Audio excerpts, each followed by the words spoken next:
Hello students, welcome to Dream Classes. एक बार फिर से आप सभी का ड्रीम क्लासेस में स्वागत है। और आज हम लोग शुरू कर रहे हैं फिजिक्स का 10वां लाइव टेस्ट। और ये बहुत इंपॉर्टेंट होने वाला है आज का लाइव टेस्ट, क्योंकि एग्ज़ाम बहुत नज़दीक आ गया। और ऐसे वक्त में प्लीज़ मैं एक एडवाइस आपको देना चाहता हूँ, बिल्कुल एकदम बिल्कुल शांत दिमाग में ये एडवाइस आपको दे रहा हूँ कि प्लीज़ फोकस करिए। बहुत कम समय बच रहा है, बस कुछ ही घंटे बच गए आपके बोर्ड की परीक्षा में। और ऐसे समय में अगर आप समय को बेवक्त जाया करते हैं तो this is not fair. Okay, और बिल्कुल लाइव हमारे साथ जुड़ जाइए। बिल्कुल आज हम ज़्यादा समय भी नहीं लेंगे, कम समय में ज़्यादा क्वेश्चंस करवाएंगे, ठीक है। क्योंकि एग्ज़ाम ज़्यादा आ गया, प्रेशर ज़्यादा बढ़ गया, और ऐसे समय में हम आपका बिल्कुल भी समय जो है वो ज़ाया नहीं करेंगे। तो ये फिजिक्स का 10वां लाइव टेस्ट है, जिसमें हम आपको 30 ऑब्जेक्टिव क्वेश्चन आपके सामने रखने वाले हैं। और प्रत्येक ऑब्जेक्टिव प्रश्न के एक विकल्प होंगे, बस चयन करना है किसी एक विकल्प का। 4 विकल्प होंगे, सॉरी, और चयन करना है किसी एक विकल्प का।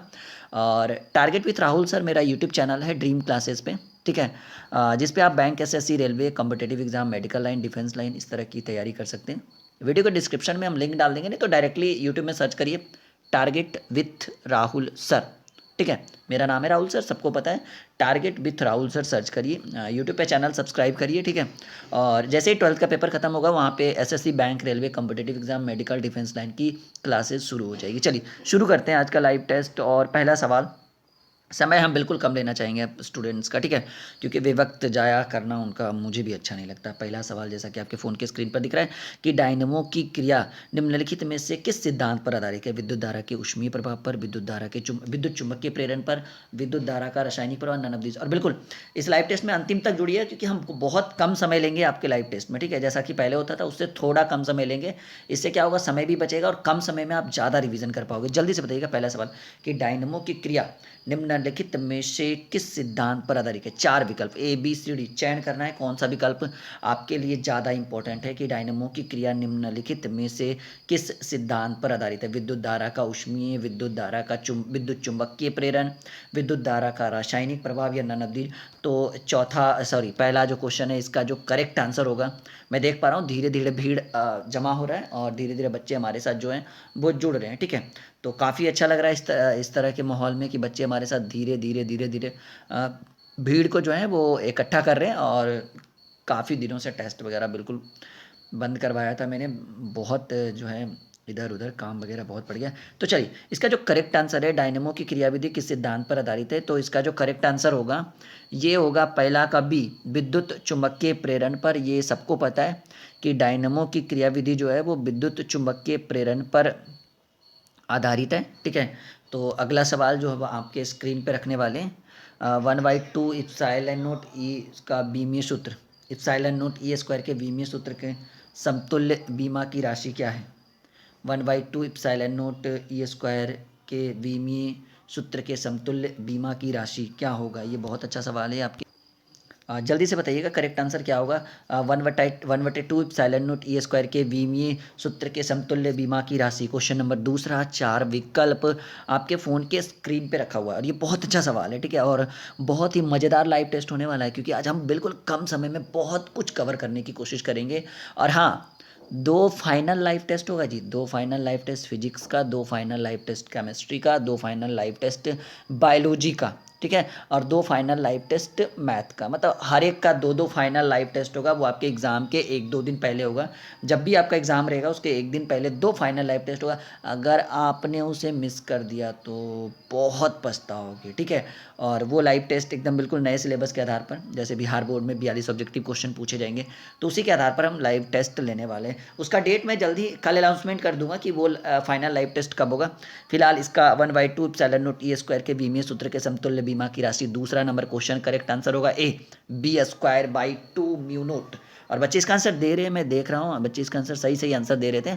और बहुत अच्छा लग रहा है कि क्वेश्चन नंबर दूसरा का जो करेक्ट आंसर होगा क्या हो गया, B square by 2 mu naught. अगला सवाल, ये तो बार बार पूछा गया क्वेश्चन है, बिल्कुल कम समय हम देंगे इस पे। स्वस्थ मनुष्य के शरीर की विद्युत प्रतिरोध क्या है? स्वस्थ मनुष्य के शरीर का विद्युत प्रतिरोध आपको भी पता है कि स्वस्थ मनुष्य के शरीर का विद्युत प्रतिरोध, जी हाँ, मैं इसमें समय बिल्कुल भी नहीं देना चाहूँगा क्योंकि ये बहुत ही हाईलाइटेड क्वेश्चन है और काफ़ी बार रिवीजन हो चुका है कि सर इसका करेक्ट आंसर होगा 50,000 ओम। बिल्कुल सही, एक जगह हमने बाय मिस्टेक 10,000 ओम कर दिया, ये बिल्कुल गलत है जी। 10,000 ओम नहीं होगा, 50,000 ओम होगा। अगर आपने बाय मिस्टेक लिखा हुआ तो उसको चेंज कर लेना, ठीक है। स्वस्थ मनुष्य के शरीर का विद्युत प्रतिरोध 50,000 ओम होगा। और अगला सवाल है कि लॉरेंज बल का परिकलन करने के लिए सूत्र बताइए। तो लॉरेंज बल का परिकलन करने के लिए जो फार्मूला होगा, ये क्वेश्चन नंबर 4 जल्दी से बताइएगा। लॉरेंज बल का परिकलन करने के लिए सूत्र बताइए। तो लॉरेंज बल का परिकलन करने के लिए कौन सा फार्मूला लगाएंगे, जल्दी से बताइएगा। लॉरेंज बल का परिकलन करने के लिए सूत्र कौन सा होगा?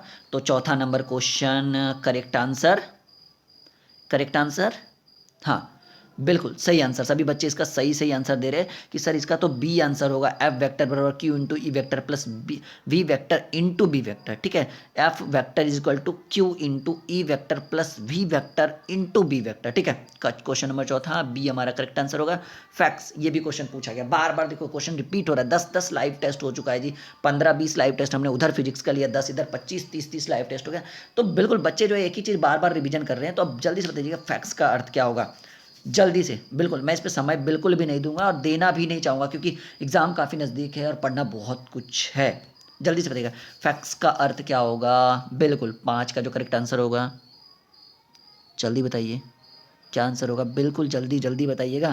फैक्ट्स का अर्थ क्या होगा? बहुत ही उम्दा सवाल है और इसका सवाल का जो जवाब है वो जितना जल्दी आप दोगे आपके लिए उतना बेहतर होगा। 5 का जो होगा बी करेक्ट आंसर। बहुत बच्चे इसका सही आंसर दे रहे हैं। फैक्सी माइल टेलीग्राफी, फैक्स का जो अर्थ होगा बी होगा 5 का करेक्ट आंसर, फैक्सी माइल टेलीग्राफी। और हम लोग अगले सवाल की ओर आगे आते हैं। छठा नंबर सवाल कि वातावरण में किस सतह से रेडियो वेव्स परावर्तित होती है। बिल्कुल जल्दी जल्दी बताइएगा। 2 final live test, physics, chemistry, bio, math, सभी के 2-2, हिंदी और इंग्लिश का भी हम फाइनल लाइव टेस्ट लेंगे। जिस दिन एग्जाम रहेगा उसके एक दिन पहले वो लाइव टेस्ट होगा। अगर आपने उसको मिस कर दिया ना, बिल्कुल पछताओगे, बहुत पछताओगे। और आप ड्रीम क्लासेस के लर्निंग ऐप को डाउनलोड कर लो जल्दी से, प्ले स्टोर में सर्च करो ड्रीम क्लासेस, ब्राउन कलर का लोगो होगा, 35 MB का ऐप होगा, आज ही डाउनलोड कर लो, ठीक है। बहुत मज़ा आने वाला है वहाँ पे लाइव टेस्ट में। तो जल्दी से बताइएगा वातावरण में किस सतह से रेडियो वेव्स परावर्तित होती है। क्वेश्चन नंबर 6 सबको पता है, सबको पता है आंसर बिल्कुल सही से। आप जो है ना बच्चे एकदम बिल्कुल उस चीज़ में रम गए हैं, एक तरह का मान सकते हैं। बार बार एक ही सवाल आता है, कहाँ से, जैसे एक लिमिट है ना हर चीज़ का पढ़ने का, तो ये आएगा कहाँ से? जी बिल्कुल सही आंसर है कि वातावरण में किस सतह से रेडियो वेव्स परावर्तित होता है। क्वेश्चन नंबर 6 का जो ए होगा आइनोस्फेयर, ये हमारा करेक्ट आंसर होगा। वातावरण में किस सतह से रेडियो वेव्स परावर्तित होता है? आइनोस्फेयर। अगले सवाल की ओर आते हैं, क्वेश्चन नंबर 7वां कि किस चालक के संवहन क्षेत्र वीडी तथा आरोपित बल क्षेत्र ई के बीच रिलेशन, संबंध बताइए, ठीक है। किसी चालक के संवहन क्षेत्र वीडी तथा आरोपित विद्युत क्षेत्र ई के बीच जो है वो हमें रिलेशन बताना है। क्वेश्चन नंबर 7वां, करेक्ट आंसर क्या होना चाहिए, जल्दी से बताइए, ठीक है। क्वेश्चन नंबर 7वां, ये बहुत अच्छा सवाल है, दिख रहा होगा ना आपको, हाँ यहाँ तक तो दिख जाएगा बिल्कुल। किसी चालक के संवहन क्षेत्र वीडी तथा आरोपित विद्युत क्षेत्र ई के बीच रिलेशन जो होगा, तो करेक्ट आंसर जो होगा 7 का वो हमारा सी होगा, वीडी प्रोपोर्शनल ई। और बच्चे इसका आंसर दे रहे थे, कुछ ने हालांकि ये भी बताया, ठीक है, वीडी प्रोपोर्शनल ई इसको, लेकिन ये बिल्कुल गलत हो जाएगा। करेक्ट आंसर हमारा होगा 7 का सी। 7 का जो होगा वो हमारा करेक्ट आंसर सी होगा। और 8वां सवाल आपके फ़ोन के स्क्रीन पे कि ये हालांकि इस चीज़ को हमने बनाया भी था इस क्वेश्चन को, ठीक है, कि प्रभावी धारिता 5 म्यूएफ को प्राप्त करने के लिए, सिर्फ 2 म्यूएफ के कम से कम कितने संधारित्र की आवश्यकता होगी। प्रभावी धारिता 5 म्यूएफ को प्राप्त करने के लिए, हालांकि ये न्यूमेरिकल है, हम इस पर ज़्यादा समय लेंगे नहीं। और इसका जो करेक्ट आंसर होगा 8 नंबर क्वेश्चन का, ठीक है, इसका जो करेक्ट आंसर होगा 8 का करेक्ट आंसर होना चाहिए ए, 4, ठीक है। कितने कम से कम कितने संधारित्र की आवश्यकता होगी, 4। और ये भी क्वेश्चन पूछा गया 9 नंबर क्वेश्चन, एल आर परिपथ की प्रतिबाधा होती है, सबको पता है, बिल्कुल सबको पता है। समय तो हम बिल्कुल ही नहीं लेंगे, जल्दी से बताइएगा एल आर परिपथ की प्रतिबाधा होती है, ठीक है। जल्दी से बताइए क्वेश्चन नंबर 9 का 4 विकल्प आपके फ़ोन के स्क्रीन पे दिख रहा है। एल आर परिपथ की प्रतिबाधा होती है, A B C D 4 विकल्प आपके फ़ोन के स्क्रीन पे दिख रहा है। LR परिपथ की प्रतिबाधा होती है। चलिए इसका जो करेक्ट आंसर होगा मैं बताऊं जी, बिल्कुल सबको पता है 9 का जो होगा सर करेक्ट आंसर डी होगा, और बिल्कुल सही है 9 का डी आंसर होगा। ये क्वेश्चन 2-3 बार एग्जाम में, नहीं सॉरी 2-3 बार हमारे लाइव टेस्ट में ऑलरेडी आ चुका है ये क्वेश्चन, 10 नंबर क्वेश्चन। ये भी आ चुका है, ये भी आ चुका है, ये भी आ चुका है। स्थिर विद्युत क्षेत्र कैसा होता है, संरक्षी असंरक्षी दोनों या ननअवधिज। Question number 10। जैसे क्वेश्चन स्क्रीन पर रखते हैं आंसर आना बिल्कुल शुरू हो जाता है बच्चों। ये है ना, ये क्वालिटी है ड्रीम क्लासेस के बच्चों को। प्लीज़ 2021 के लिए ध्यान दीजिएगा आप लोग जी। अगर आप हमारे अर्थव्यवस्था को चाहते हो ड्रीम क्लासेस बिल्कुल विकास करे, तो वो आप करवाओगे, हम नहीं करवाएंगे, ठीक है। स्थिर विद्युत क्षेत्र कैसा होता है, संरक्षी असंरक्षी दोनों या ननअवधिज।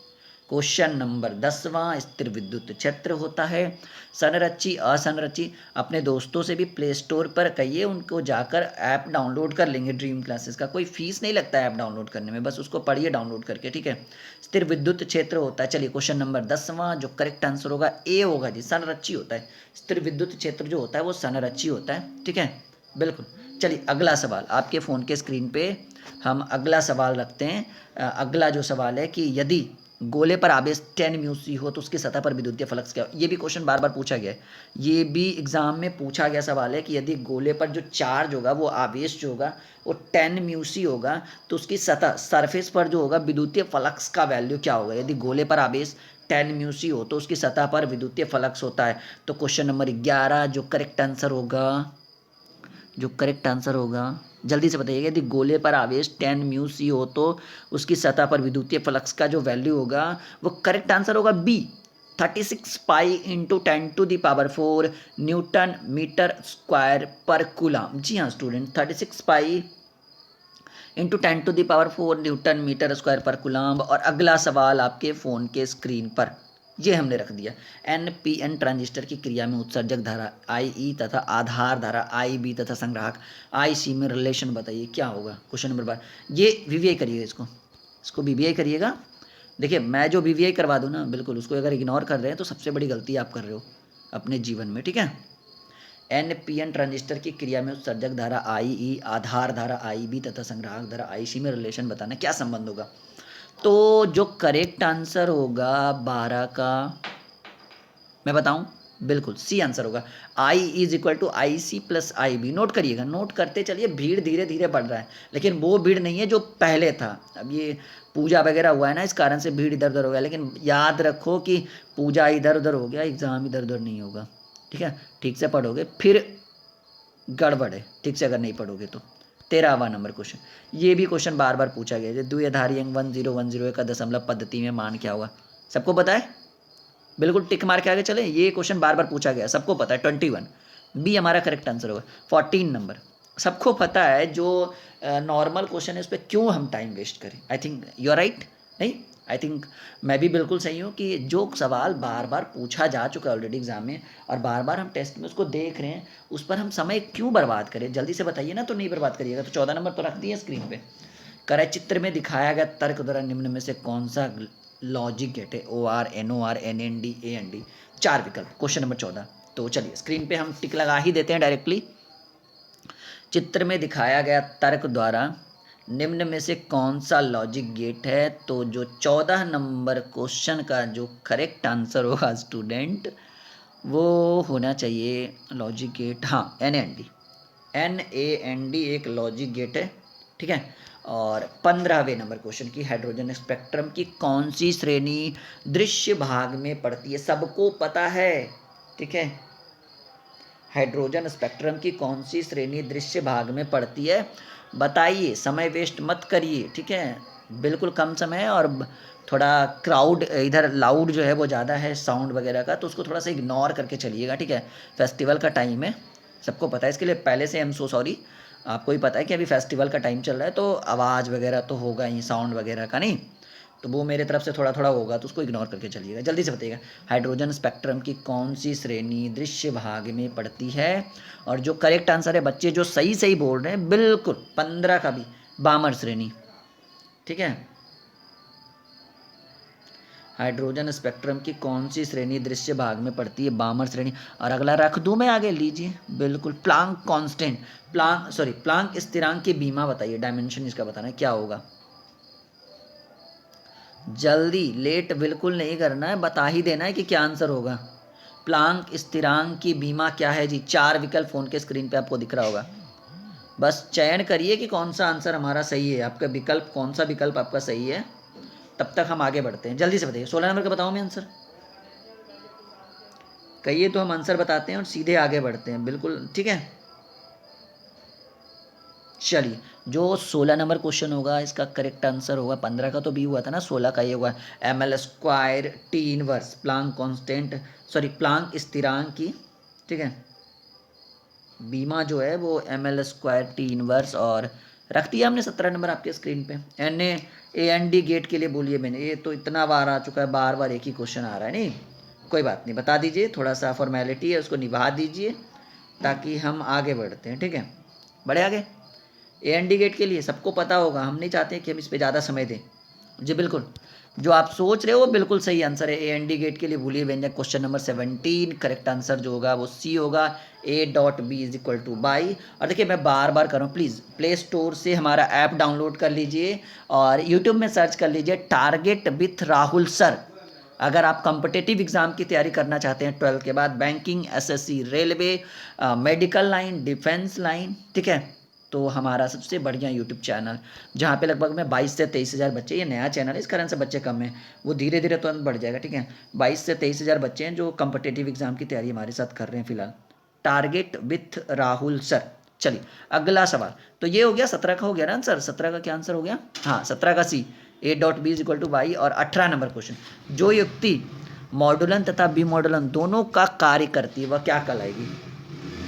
एक ऐसी युक्ति का नाम बताइए जो मॉडुलन तथा विमॉडुलन दोनों का काम कर दे। बहुत अच्छा सवाल है ये, इसको कॉपी में नोट करिएगा जरूर। वैसी युक्ति जो मॉडुलन तथा विमॉडुलन की तरह कार्य करती है। क्वेश्चन नंबर 18, 4 विकल्प आपके फ़ोन के स्क्रीन पे बिल्कुल रखा हुआ है, और बस बता दीजिए कि कौन सा विकल्प आपके लिए सही होगा, मतलब कौन सा विकल्प इस क्वेश्चन का सही आंसर है, राइट आंसर क्या है। वह युक्ति जो मॉडुलन तथा विमॉडुलन दोनों की तरह कार्य करती, हम तो बताएंगे कि इसका करेक्ट आंसर होगा जो वो डी होगा, मॉडेम। 18 नंबर का जो करेक्ट आंसर होगा वो डी होगा, मॉडेम एक ऐसी युक्ति है जो मॉडुलन तथा विमॉडुलन दोनों की तरह कार्य करती है, ठीक है। अगला सवाल, क्वेश्चन नंबर 19, ठीक है। रिडवर्ग नियतांक, ये क्वेश्चन आया हुआ है टेस्ट में, हमने एक बार और इसके बारे में डिस्कस किया था कि रिडवर्ग नियतांक क्या है इसके बारे में, ठीक है, या इसका मात्रक क्या है, जल्दी से बताइएगा। क्वेश्चन नंबर 19 करेक्ट आंसर क्या होगा? बहुत अच्छा सवाल है जी। रिडवर्ग नियतांक का मात्रक क्या होगा? तो हम कहेंगे 19 का जो करेक्ट आंसर होगा वो ए होगा, एम इनवर्स। एम इनवर्स को आप 1/m भी लिख सकते हैं, कोई दिक्कत नहीं है, ठीक है। Question number 20, P type semiconductor बनाने के लिए जर्मेनियम को डोप किया जाता है, ठीक है, किस में? गैलियम से, बोरॉन से, या एल्यूमिनियम से, या फॉस्फोरस से? पी टाइप सेमीकंडक्टर बनाने के लिए जर्मेनियम का डोप किया जाता है, किसका? गैलियम से करेंगे, बोरॉन से करेंगे, एल्यूमिनियम से करेंगे, या फास्फोरस से करेंगे? बहुत अच्छा सवाल है, ठीक है। जल्दी से बताइएगा। क्वेश्चन नंबर 20 बहुत अच्छा सवाल है, बहुत इंपॉर्टेंट सवाल है, तो हम कहेंगे क्वेश्चन नंबर 20 का जो करेक्ट आंसर होगा वो होगा आपका ए, गैलियम से जी। जी, पी टाइप सेमीकंडक्टर बनाने के लिए जर्मेनियम का डोप किया जाता है गैलियम से। और बिल्कुल स्क्रीन पर रख भी दिया हमने 21 नंबर कि यूरेनियम नाभिक के घनत्व के परिमाण की कोटि है। यूरेनियम नाभिक के घनत्व के परिमाण की कोटि क्या है? बहुत अच्छा सवाल है, ठीक है।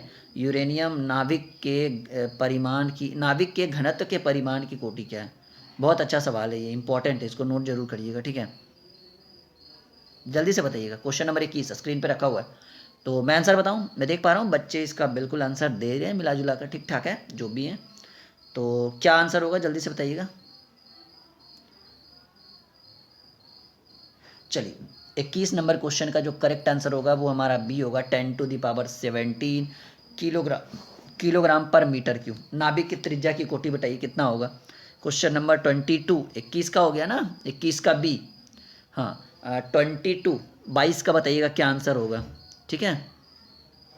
बहुत अच्छा सवाल है ये हमारा।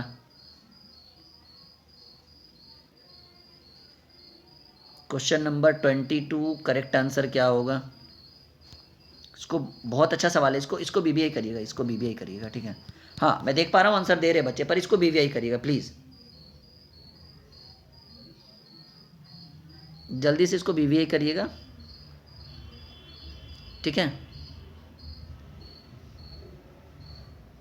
चलिए मैं इसका आंसर बताना चाहूँगा कि नाभिक की त्रिज्या की जो कोटि होगी वो 22 का जो करेक्ट आंसर होगा वो डी होगा, 10⁻⁻14 मीटर। बहुत अच्छा सवाल है ये हमारा, कि नाभिक की त्रिज्या की जो कोटि होगी वो 10⁻⁻14 मीटर। और अगला सवाल, सौर ऊर्जा का स्रोत क्या है, ये तो सबको पता है, ठीक है। कौन सा होगा, सौर ऊर्जा का स्रोत, बिल्कुल। समय क्या लेना, सबको पता है, नाभिकीय संलयन अभिक्रिया या न्यूक्लियर संलयन अभिक्रिया के द्वारा सौर ऊर्जा जो होता है, ठीक है। तो सौर ऊर्जा का स्रोत जो होगा वो नाभिकीय संलयन या न्यूक्लियर संलयन, वही हुआ, सेम हुआ। विद्युत चुम्बकीय प्रेरण की घटना के आविष्कारक थे, विद्युत चुम्बकीय प्रेरण की घटना के आविष्कारक कौन थे, लेंज, फैराडे, रूम, कॉर्क, फ्लेमिंग। 4 विकल्प आपके सामने, क्वेश्चन नंबर 24। विद्युत चुम्बकीय प्रेरण की घटना के आविष्कारक थे लेंज, फैराडे, रूम, कॉर्क या फ्लेमिंग। क्वेश्चन नंबर 24, जल्दी से बताइएगा। चलिए मैं आंसर बताऊं, सबको पता है विद्युत चुम्बकीय प्रेरण की घटना के आविष्कारक थे फैराडे, ठीक है। फैराडे द्वारा विद्युत चुम्बकीय प्रेरण का सिद्धांत। क्वेश्चन नंबर 25, बिल्कुल समय बिल्कुल नहीं लेंगे हम। आधे चक्र में प्रत्यावर्ती धारा का माध्य मान होता है कितना, आधे चक्र में प्रत्यावर्ती, जब चक्र पूरा ना हो, आधा हो, तो ऐसे कंडीशन में प्रत्यावर्ती धारा का मान क्या होगा, जल्दी से इसका आंसर बताइएगा कि आधे चक्र में प्रत्यावर्ती धारा का माध्य मान क्या होगा आंसर, जल्दी से बताइएगा। बहुत अच्छा सवाल है, इसको इंपॉर्टेंट करिएगा हम लोग, ठीक है। पूछता हालांकि नहीं है इस तरह का क्वेश्चन, लेकिन अगर पूछ दे तो क्या करिएगा, बताना तो पड़ेगा ही। तो करेक्ट आंसर होगा, जैसे आपको है 2ε0/π, ठीक है। ये जो करेक्ट आंसर होगा वो हमारा बी होगा, 25 का बी आंसर। और 26 नंबर क्वेश्चन आपके फ़ोन के स्क्रीन पर रख रहे हैं कि समरूप वेग से चलायमान आवेश उत्पन्न करता है कौन सा, केवल विद्युत क्षेत्र, केवल चुंबकीय क्षेत्र, विद्युत चुंबकीय क्षेत्र या ननद। 26 नंबर क्वेश्चन सबको पता है जी, ये पूछा गया टेस्ट में, हमने काफ़ी बार इस क्वेश्चन का जिक्र किया है, 26 नंबर क्वेश्चन को, ठीक है। जल्दी से बताइएगा क्या आंसर होगा, समरूप वेग से चलायमान आवेश उत्पन्न करता है केवल विद्युत क्षेत्र, केवल चुंबकीय क्षेत्र, विद्युत चुंबकीय क्षेत्र, नवदीप। तो क्वेश्चन नंबर 26 का जो करेक्ट आंसर होगा, ये सबको पता है कि सर 26 का जो आंसर होगा वो सी होगा, समरूप वेग से चलायमान आवेश उत्पन्न करता है विद्युत चुंबकीय क्षेत्र, ठीक है। और क्वेश्चन नंबर 27 जो है वो उसका आंसर होगा, क्वेश्चन नंबर 27 का जो आंसर होगा कि पीएन संधि डायोड का उपयोग करते हैं एक, पीएन संधि डायोड का उपयोग करते हैं एक किस रूप में, प्रवर्धक के रूप में, दोलन के रूप में, मॉड्यूलेटर के रूप में या दिष्टकारी की तरह, जल्दी बताइएगा। क्वेश्चन नंबर 27, बिल्कुल बहुत अच्छा सवाल है, इसको वीवीआई करिएगा एक। जब मैं वीवीआई करवाऊँ तो बिल्कुल उसको इग्नोर मत करिएगा प्लीज़। एक छोटी सी रिक्वेस्ट है आप सभी स्टूडेंट से जो भी हमारे साथ इस लाइव टेस्ट में जुड़े हुए हैं, कि अगर मैं किसी क्वेश्चन को वीवीआई करवाऊँ, एग्जाम का टाइम है, इग्नोर मत करिएगा कभी, ठीक है। तो पीएन संधि डायोड का उपयोग करते हैं एक दिष्टकारी के रूप में, बहुत अच्छा सवाल है, बहुत अच्छा आंसर। 27 का जो करेक्ट आंसर होगा वो हमारा डी होगा, दिष्टकारी की तरह, ठीक है। 28वां नंबर सवाल, विद्युत क्षेत्र बी वेक्टर का ऊर्जा घनत्व क्या होगा, इसको वीवीआई करिए, करिए जल्दी से वीवीआई करिए, बहुत अच्छा सवाल है। सॉरी, चुंबकीय क्षेत्र होना चाहिए, मैंने विद्युत क्षेत्र हुआ। चुंबकीय क्षेत्र बी वेक्टर का ऊर्जा घनत्व क्या होगा, जल्दी से बताइएगा। A B C D, 28 number question. चुंबकीय क्षेत्र बी वेक्टर का ऊर्जा घनत्व क्या होता है, क्वेश्चन नंबर 28 का 4 विकल्प आपके सामने रखा हुआ है। चुंबकीय क्षेत्र बी वेक्टर का ऊर्जा घनत्व होता है, तो जो करेक्ट आंसर होगा वो 28 का जो करेक्ट आंसर होगा वो आपका होगा b²/2 म्यू नोट।